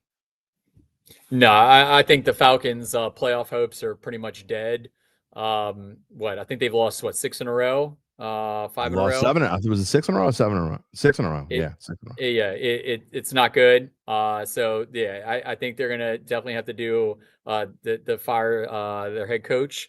So no, I mean, it's Falcons hate week, and the Saints have a shot. So I think that makes it kind of exciting on Sunday in the Caesars Superdome, a game that's on Fox 8. Kickoff at 3:25, and Drew Brees is going to be on the call. So get all your old exciting, all the little feels in your way here, because this is going to be a big one on Sunday for the Saints to kind of push to the future. It seems like every time Brees is in the dome, since he's left as quarterback, the Saints lay an egg and stink. Oh my gosh, he went to the Saints Hall of Fame in the Broncos game, and that game. I left that game at halftime. That game was and there was terrible. one of the regular season, maybe it was the Bucs game he was at. He was at a regular season game where they stunk. Not one of the ones where they played well. Well, Jim, let's also point out they've stunk a lot of games in the last That's few years. true. You got a point. Absolutely. Yeah. Good morning, Michelle. All now afternoon, Michelle Castro, Araglado, Neesmith. Let's go Saints. And one quick note before I let you go here this morning or this afternoon now. How about that Trevor Penning? That I said if they could get a box of rocks for Trevor Penning, they were doing a good job. He got Justin Herbert killed last week. Yeah, no. Hey, some of these Saints trades are starting to look good now. They got. Well, they didn't get much for Trevor Penning, but they got something for Trevor Penning. So we never have to. Yeah, well, at least we don't have to talk about Trevor Penning in New Orleans, and if it was a bust and everything, he's moved on. All right, well, so you're I know the final bet tomorrow night on Fox 8. You can catch it at 10:35 right after the 10 o'clock news on Fox 8. They have news at 9 o'clock and 10 o'clock, by the way. Yes, sir. But 10:35, the final bet show, which I'm often a guest. Are you going to? Can you give us a little preview, a spoiler alert? Are you going to pick the Saints to win? Wait, well. So, I'm having on tomorrow? I'm having Brett Martell of the Associated Press on.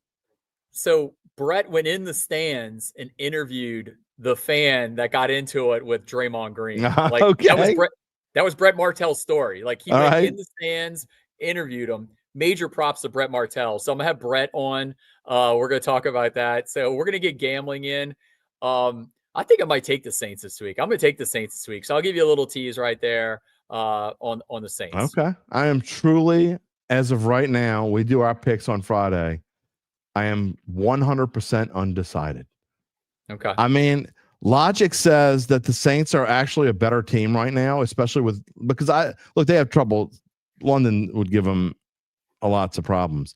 But then again, the Saints aren't great at stopping the run, and Bijan and Tyler Algier can run all over them. So I just don't know that the Falcons even care. They almost might want to get Raheem Morris fired.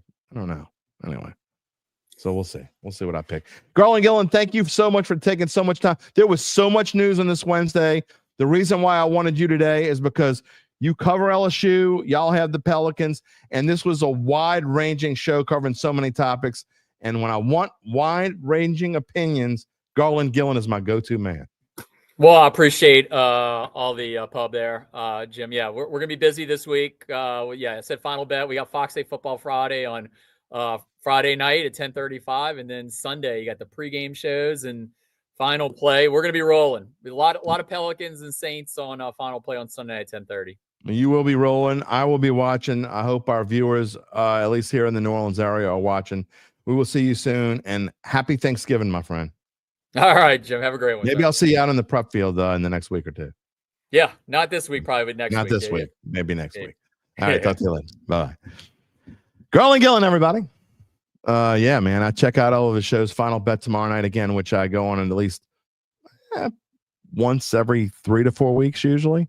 It hasn't been as much this year because I think I don't know. It's been what a weird year of football.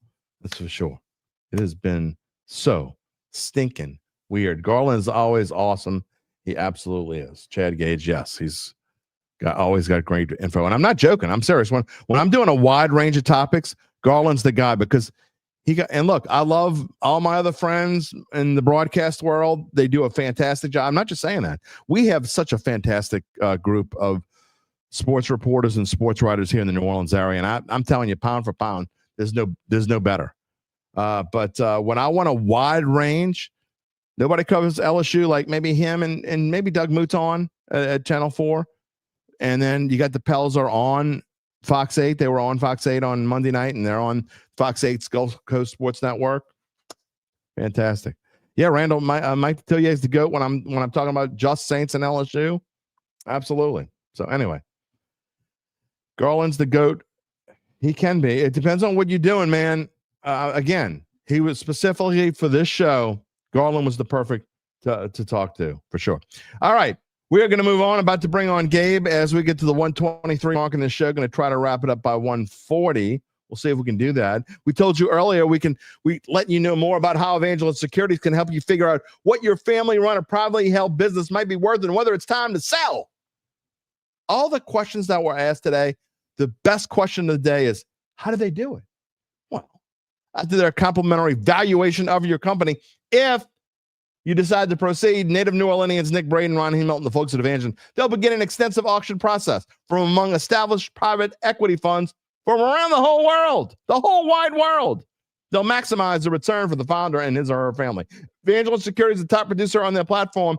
Very few companies like them in this area. None, and I mean zero, or the news about France today, zero, with that dedication and success. They are fully licensed. They're ready to serve you. So get in touch with Nick and Ron about what's really important. And it's not about what Brandon Cooks is going to do next.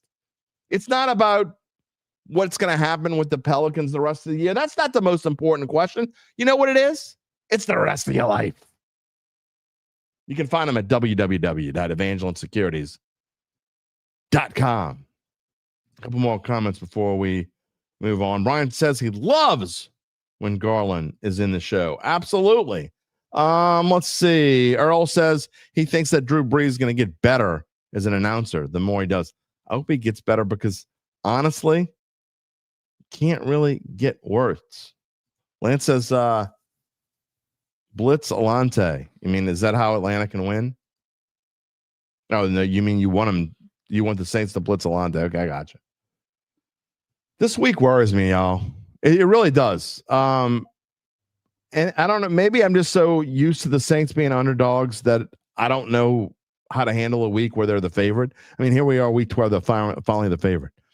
There was so much good feel, and look, I said no one's going to piss on our parade, right?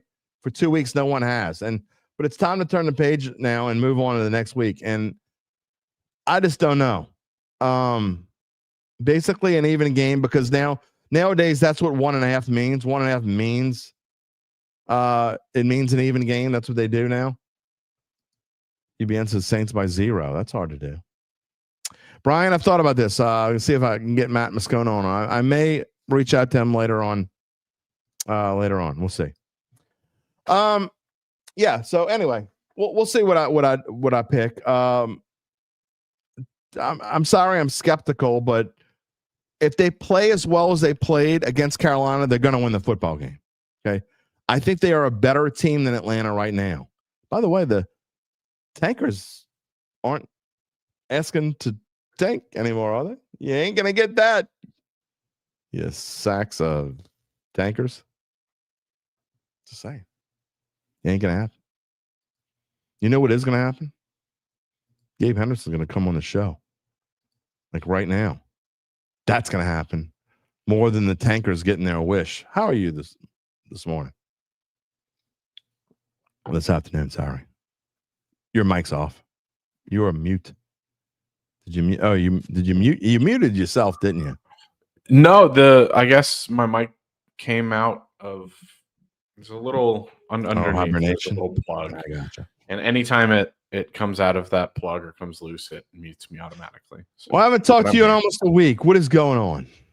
Well, I was going to say your little sack of tankers comment. You were kind of just scrambling to find the words. It reminds me of Drew Brees on the call. Did you see him on the call or hear him on the call, I guess, of the Giants game this past weekend? I heard a decent amount of it. He wasn't any better than he was before. There was a moment where Jameis sneaked it on 4th and 1 for like 8 yards. And his words, I believe mostly verbatim, were the Giants have found their answer for the tush push. The Jameis something. I did hear that now that you say that. Was the call. The and Jameis I'm sitting there something. thinking, dude, what the hell are you saying? You know what it made me think of? It made me think of Bob Uecker saying, he ain't the best color man in the business for nothing, y'all. I mean, look, he's just not good at that. He was a fantastic quarterback, and I know he wants to follow Tom Brady's lead, and it's killing him that Tom Brady is pretty good at. Now, look, Tom Brady's not the best at it. He's not as good as Romo. He's not as good as Greg Olson, but he's good. He's okay. Tom Brady's my thing. He's a very good color commentator. He doesn't have a commentary voice. No, he doesn't. You're right. I think that's where I've kind of landed on Tom Brady. And then just one other thing before we talk about what we're going to talk about. You mentioned the odds earlier, the offshore odds. It is not because they know anything. The Bet Online odds were scheduled to be taken down at a certain time, and it's been that way for weeks. But they had 5 other schools that were up. Yeah, but for different schools, they had little timestamps up there that said market closes, November 19th at 11 a.m. or something like that. All right, what is your topic of the day before we make our Thursday night football picks and make people some money? We can talk Lane Kiffin. All right, Lane Kiffin it is. No ultimatum. He says that Ole Miss is not giving. Look, like I said with Garland, I just don't know what is true and what isn't true when it comes to Lane Kiffin. And I try not to let my bias of I really don't want him to be the coach. So so it's hard for me not to, all these reputable people are saying that he's LSU's number 1 choice. I have to believe that, I guess. But it's just something in me. And again, I don't know if it's my bias or logic saying, I just don't think he's going to LSU. I think right now, one thing is true with Lane Kiffin. I think he's leaving Oxford.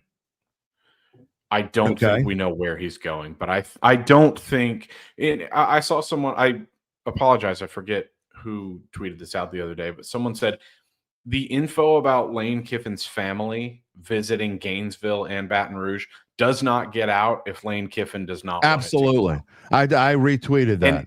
And here's the thing. That is absolutely true. It's 100% true. And it's not Lane Kiffin leveraging Ole Miss for money. He's got a contract offer on the table. I believe that would make him the highest paid coach in college football. I think no matter where he goes, whether he stays or he leaves, I think he's going to be the highest paid coach in college football. I think that much is certain. I think at this point, he's just deciding where he wants to go. And then as far as the ultimatum, I don't think they sat him down directly and said, hey, you have to tell us by the Egg Bowl whether you're staying or going. I just think Ole Miss is saying to him, hey, we need to know, dude, because, you know, as Garland said, they want to be in for someone like Summerall. And if Lane Kiffin, if he holds out, which I don't think anyone thinks he will, they miss out on those candidates. Yeah, Gabe, I think what makes sense is what they probably said, something along the lines of, you ain't coaching the playoffs. If you're going to leave, we need to know because we need to figure out our playoff plans. Whether it happens before the Egg Bowl or not, I don't know. Yeah, right. And right. So they're going to have to jump in the fray, as Garland was talking about. I don't think people realize how important this early signing period is now in December, because it used to be when the early signing period started, it wasn't that big of a deal, but now it is. It's actually a bigger deal. Early signing period is actually a bigger deal than the one in February. By the way, I hate recruiting with a passion. You know what this reminds me of? This whole situation, I know it's unique in its own way. It reminds me of Bo Pribula last year. Bo Pribula was on the Penn State roster. The transfer window opened when they were still playing football. He was their backup quarterback. Which I think is ridiculous, by the way. Insane. It is crazy. It is ridiculous. In fact, these kids, some of them are still playing in high school championships. Yeah. I mean, it's just absurd. And so not only is it, what's up, Randall? Not only is it recruiting, but it's the transfer portal as well. Opens up, I believe, January 2nd. Yeah. And James Franklin called it out at the time. He's like, you know, our backup quarterback is leaving, and we've still got game prep for the semifinals. Right. So, I mean, it's ridiculous. And the same thing with Lane Kiffin. I firmly believe that if the recruiting period and the transfer portal were later in January, Lane Kiffin would not have an ultimatum right now. He might have to tell them behind closed doors whether or not he's staying so they can make a coaching decision. But I guarantee you he would still be allowed to coach the playoff if his services weren't required elsewhere. I agree. So we'll see what happens. I'm just telling you, my prediction is I'm no longer going to try to give a number on what I think the percentages will be, LSU, Florida, whatever. I think this is just going to have some weird soap opera ending, whether he stays, goes, or whatever. I think this is just going to be. I just don't. After all of this, sure somebody's going to hate his ass when this two fan bases. There are two fan bases that are going to absolutely hate this guy, and there's one that's absolutely going to love him. And I think I don't know about that. I last week, if you had asked me last week, I don't know if I said this on the show or not. I did not think Lane Kiffin was going to come to LSU. I didn't think there was much of a chance. Now I would say I think it's going to be Lane Kiffin. If it's not Lane Kiffin, I don't think Eli Drinkwitz is going to be the LSU next head coach. I just don't think. I don't either. I don't think he's a culture fit. I know that's not hugely important. He hasn't been one to win big games at Missouri. I respect the job that he's done. He just seems more like a Penn State guy. Dillingham? I think Dillingham, if it's not Lane Kiffin, I think Dillingham is your answer. And then you could get Sam Levitt as well, as Garland alluded to. Lance says his wife has 0 championships, but she definitely has his money. You don't have to win championships to get the money. No, I'm not going to go off on a tangent here because I could talk about this forever. You're not married, buddy. There's like 3 or 4 coaches in the country who it's Dabo, and just active. Dabo, Kirby Smart, Ryan Day, I believe, are the only 3 coaches in the country with the title. So I hate he has 0 titles. Come on. Yeah, but there's a difference when you have 0 titles and you're 35 and you're up and coming, or you're John Summerall and you're up and coming and you're 43. When you're 50 and you really haven't, honestly, until now, sniffed the title, that I have a problem with. I don't get it at all. So I completely hear what you're saying. I don't disagree with what you're saying at all, but it's different to say it for one person. They're not all equal. The statement isn't equal for everyone. No, I get it. But it's a lot easier nowadays to sniff titles than it was a few years ago. Yeah. He hasn't even sniffed it because he's been in the same conference as Georgia and Alabama. I mean, he's been in the same division as LSU and Alabama. I mean, you're just not going to Florida in Atlantic. the old era of college football, you're just not going to compete at Ole Miss with LSU and Alabama. I think Ole Miss is going to compete in this playoff. We'll see. No, I don't disagree with you. That's why I said the old era of college football.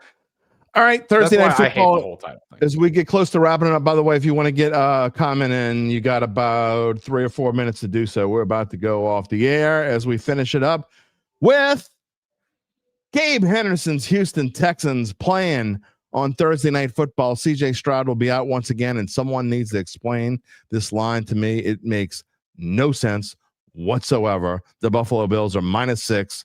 They're a 6-point favorite at Houston. A low total of, well, not super low, 43.5. It's getting the Bills boost. Otherwise, it would probably be in the 39-ish range. But a really good defense against the Buffalo Bills, who were outstanding last week against the Tampa Bay Buccaneers. They seem like they could turn on when they want, and when they don't have as much heart, they don't turn on. That's why this one's a tough one to pick. What about this line is so surprising to you? I thought it should be more than that. I will tell you why it's not. This is reading a tweet from Kevin Massari, who I believe is a Bills reporter. He says, Houston is a house of horrors for the Bills. They've lost their last 5 in Houston. They haven't won there since 2006. The Bills have only scored 15.6 points per game, never over 20 in that 5-game stretch. Josh Allen himself is over 3. Okay. So that's probably why it's not more. Right. It's just those trends. Josh Allen last season just didn't play well in Houston. Turned it on in the fourth quarter, but other than that, looked awful against D'Amico Ryan's defense, and then obviously in the playoff game as well a few years ago. Do you have and I know it's tough because your Texans are playing in this, so you're probably not going to actually have something that you really want to play. But do you have a pick? I'm tempted to take the Texans -6, but Texans +6. Yeah, +6. I don't like it. It feels yucky. I know Josh Allen has struggled. The Texans defense is really good. They're just not going to have anything going offensively. I'm going to say barely this. Scraped by. Again, this line makes no sense to me whatsoever. I think the Bills should be about a 9-point favorite. I get what you're saying. It makes complete sense. I don't see the Bills putting on the kind of performance, and nobody, and I mean nobody, wants to bet a Bills under. That's why I'm going to do it. I'm going to take the under. I'm not going to make this a strong play. It's not something that I'm going to put. I might not even put a full unit on it, but I am going to take the under 43.5. This, to me, again, it's getting the Bills boost. It probably ought to be more like 39.5. If anybody else besides Philly was in here, maybe the Cowboys, I don't know, but it just seems too high to me. And again, the Bills coming off of such a high at home and now having to go on a road in a short week. I don't see the Texans scoring a lot of points, but again, that line being so funky, I'm just not going to mess with it. I would rather take the under, and we've been doing pretty good taking unders the last few weeks. So give me the under 43.5. Yeah, I like that play. I use this stat for the Cardinals, but let's not compare the Cardinals defense to the Texans defense, because the Texans have the best defense in the NFL. It's up there. Number one in scoring. The Texans haven't lost a game by more than a score this year. So yeah, I'm more of a. I have no idea. They could be number one in this. What are they? What are they points per game? Let's see. As we go on, probably 12, 13. Let's see what they are. Yards allowed per game. They are number one. So they're 1 in points allowed and 1 in yards allowed per game. I'm not being a homer when I say they have the best defense. No, I know. Look, and I wasn't really going to debate you on it because I've seen the Texans play multiple times this year, and they have a fantastic defense. They have a fantastic defensive-minded coach who just has a problem because his quarterback is out. So, and they don't really have a running game. So, yeah, it's because their running back is out. Yeah, and I'm all about this. Like, I think Davis Mills is okay, but when you're talking about usually backup quarterbacks, when they come in and they play a game or two, they're okay for a game or two, and then they tank. And I think he's at the point where I just think the Texans are going to have a lot of trouble scoring in this game. Again, another reason why I like the under, but that line is fishy, so I'm not going to touch it. So that is my official pick, the under 43.5. If you look at the teams Davis Mills has played so far, he came in against the Broncos and really struggled. He beat the Jags, looked good in that game. He beat the Titans, didn't look great, but looked serviceable. The Bills' defense is a lot closer to Denver than it is the other two teams. Yeah, I agree. I don't think he'll be very good. I don't think they'll move the ball a ton. So I like the under. All right, I will see you on Friday for Pick'em Friday, and it should be interesting as we've been pretty good. We didn't have the greatest week collectively last week, but overall we've been well. I did, but anyway. See you next week. Sounds good. See you Friday. I mean Friday. All right, Gabe Henderson, everybody. As we gonna say goodbye, show a few comments here before we go. Ask Callie while you wanted to know when our next show is, and it is Friday. Program and note, I think I'm going to stick to the regular schedule next week. I originally was going to take the day after Thanksgiving off and do the Friday show on Wednesday, but I think we're just going to do our regular Monday, Wednesday, Friday next week. So as of now, that's what I have in mind. So next week we'll be back to our regular Monday, Wednesday, and Friday, especially since I took this past Monday off. We'll see. It's not official yet, but right now that's what I'm leaning towards. But we will have a show Friday for sure. So our next show is Friday, as you're seeing the screen, or if you can't see the screen, it is Friday at 11 a.m. Central Time. Hakeem says, Arch ain't that good. Like the hometown talent, some of them don't pan out, and he has a long way to go. I absolutely agree he has a long way to go. I'm just not sure. I'm not willing to say he's not going to have a really good pro career, but I think we told you on the show that it wasn't just talk that Arch was going to go back to college. Now it's about a 99%. You never know. You can't say 100% in this world that we live in, but I think that it's 99% that Arch is going back to school. And I thought it was probably 85% before the season started. Mannings don't leave early unless there's got to be a reason. I know it's a different world today. I get we're talking about a different generation, but I never thought he was leaving early. And let's see what he can do. But he has not been very good. He has not lived up to the hype. You're right, Hakeem. And we're going to see what happens. UBN wants to know if that is AD on my cup. Absolutely it is. I wanted to drink out of a Pelicans cup, and this was the only one that was clean. So there you go. Says I'm going to get an injury drinking from that thing. Brian Cavett says he's torn on Lane Kiffin, really good coach. But I think about how he's Dan Campbell in college football. Well, if you think he's Dan Campbell, how do you think he's a good coach? Because Dan Campbell's not a good coach. I'm sorry. I've said it 1,000 times, and somebody's got to prove to me that he's. And Lions fans, go read social media. Not just my friend that I told you about earlier who messaged me and says that he thinks I'm right about Dan Campbell now. Go read social media. They're starting to turn on him a little bit. And I know they turn on everybody. It is what it is. But when do you think Dan Campbell's going to win anything? And I say this again about Lane Kiffin, what I've been saying. And I don't know, his personality certainly rubs me the wrong way. And that's probably why I don't like him and have never liked the guy. But what has he done? You can't say this, you can't say that. Yes, you can say whatever you want. He's done nothing that leads me to believe he's worth the richest contract in college football as a coach. Didn't we just go through this as LSU fans and as people who've watched this LSU program? Haven't we been through this already? Do you want to have to pay this? I don't want to hear. Look, I'm going to tell you right now. If they hire Lane Kiffin and 3 or 4 years from now, LSU still stinks or they're wallowing in mediocrity and they go through this again and they have to fire Lane Kiffin, I'm not saying they will, they won't. But I don't want to hear it from any of you people who are backing Lane Kiffin right now, why they give, because I'm taking notes. I'm going to have receipts, pal. Gabe says he doesn't care how much coaches make when it's not him paying the buyout. It's ridiculous. I don't care who has to pay the damn buyout. I'm telling you right now, I'm taking receipts. I'm writing them down because we'll go back to the show 4 or 5 years from now, Lord willing, I'm still doing this. But I don't want to hear from you. Don't tell me 4 or 5 years from now, they should have never gave him that kind of contract. Piss off. You're right. They shouldn't give him that kind of contract because he hasn't done anything to prove that he's worth that kind of contract. I'd rather see a 35-year-old Dillingham come in here. A 43-year-old, whatever he is, John Summerall come in here. That's what I think LSU needs. I want LSU to have fresh, young blood. Dillingham comes, Levitt probably comes with him. Is that enough to make you think about him? I don't know. Not enough to make me shy away from him, that's for sure.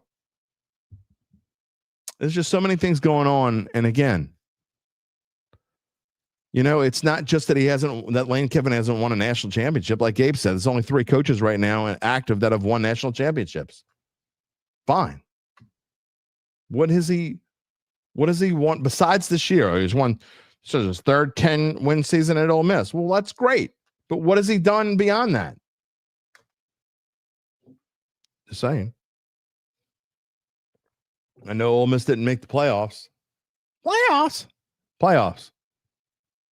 Hadn't made them. He's going to make them this year. Wouldn't it be freaking hysterical? Because I'm telling you right now, it is not out of the realm of possibility that Ole Miss loses to Mississippi State. Mississippi State has put a scare in a couple teams this year. I'm not saying it's going to happen, but wouldn't it be hysterical if it did? I don't know that I'd be able to have a show on the following Monday because I'd be laughing my ass off. UBN is right. Les Miles won 10 almost every year and a natty, and they hated him eventually. A10 wants to know if I think Marshall Faulk's going to be the next head coach of Southern. That's the rumors. I never even got a chance to talk about prep football today. I will try to get it in Friday at least a little bit. All the talk, and if for high school fans out there, just a little bit. I know there aren't a ton of Louisiana high school football fans out there, but is Edna Carr going to have to leave the Catholic League? LHSA, if anyone from the LHSA is listening, for the love of God, why would you take Carr out of the Catholic League and put him in a district where they'll just win 70-0 and not have any competition? I mean, seriously.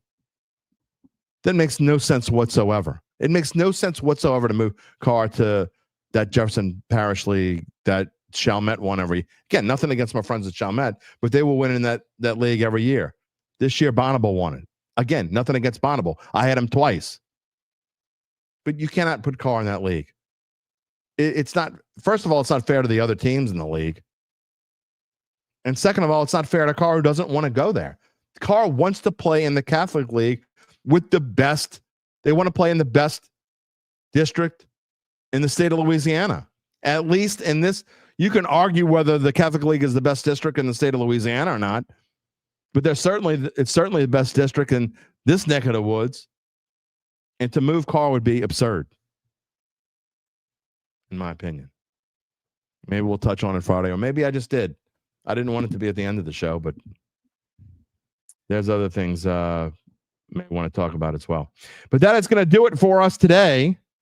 Man, we had some good numbers today. I know that some of y'all are getting used to me being, the people who don't watch on YouTube, they can't find me on the old pages that I was on Facebook. I'm now on my own Facebook page as I go independent, and that's what I'm doing. I am independent now. I had someone, a place that I go for breakfast at least once a week, ask me how the job search is going, and the answer is it's not. I'm not looking for a job. I have one. I'm going to do this on my own. I'm going to find a way to make this work on my own. So if any of you want to come along for the ride, I'm going to ask again, if anyone's interested in sponsoring the show. I know I've got a couple people that have reached out to me already. I'm ready now. I had to jump through some hoops. That's kind of what I've been doing the past week or so, jumping through hoops to make sure that we can accept sponsorship, because I really haven't been ready for that. I am now. I will have a sponsor sheet, a pricing list by the end of today. And so if any business out there is interested in sponsoring this podcast, it would go a long way to not only just obviously helping me out, but I think we have something really good here. I have some segments in mind that I want to start doing in the near future, especially when football's over. I want to go back to doing more of at least spending a segment on history lesson, and we're going to have a history segment each week, and going back in this date, or maybe, looking at some old Saints teams or old LSU teams or old Tulane teams, or when the Pelicans first got here, or whatever it is. But we're also going to spend more time talking about things that are a little bit more broad, more national reaching. So anyway, this show has been growing. And look, ever since I went on my own just a couple weeks ago, well, a few weeks ago now, it'll be 3 weeks on Friday, was the day I found out that we were going on our own. And Gabe can attest to this. We've had more and more viewers each show. We had a short that had 45,000 views on it. So you'd be getting a lot for a little. If you're interested in sponsoring, reach out to me, jim@jimderry.com. I'm telling you, it is going to be very affordable. It's not going to be like where I was before, where honestly, I didn't try to sell it that much because I thought the prices that they wanted me to ask for were sort of absurd. No, this is going to be affordable. And if you have a small business, you're going to be able to afford it. If you have a restaurant, a small to medium-sized restaurant, you're going to be able to afford it. So that's where we are right now. Reach out to me, jim@jimderry.com. We would love to have you on. But that is going to wrap it up for us on this Wednesday. I want to thank today's guests, Garland Gillen, Gabe Henderson, and of course, you are not just our guests, you're part of our family. We hope you can join us again on Friday when we will welcome in the Pick'em crew once again. We're going to keep on rolling. A certain show host is against the spread this year is 22-11. Is that good? I think that's good. Anyway, we're going to pick up on that. I think everyone else is at or above 500, I believe. All the other Pick'em crew members. And again, I told you, I think we're going to stay with our regular schedule. So we're back to Monday, Wednesday, Friday for the foreseeable future. A reminder to subscribe to our Dattitude YouTube page if you haven't already. Click the little bell to receive notifications when we go on the air live. You can also find us wherever you get your podcast if you want to listen to the audio-only version, including Apple, Spotify, and many more. I hope y'all have a great couple of days. I can't wait to give you some fantastic picks on Friday and win you some money. Enjoy the Thursday night football game. Bills and Texans. We'll talk more about the LSU coaching search. We'll talk more about Saints Falcons. That's going to be the lead on Friday, I'm sure. Saints Falcons. And whatever else that comes. Maybe the Pelicans will win tonight against Jokic. And all right, maybe not. But if they do, we'll be talking about that too. We'll see y'all on Friday. Until then, take it easy, my friends.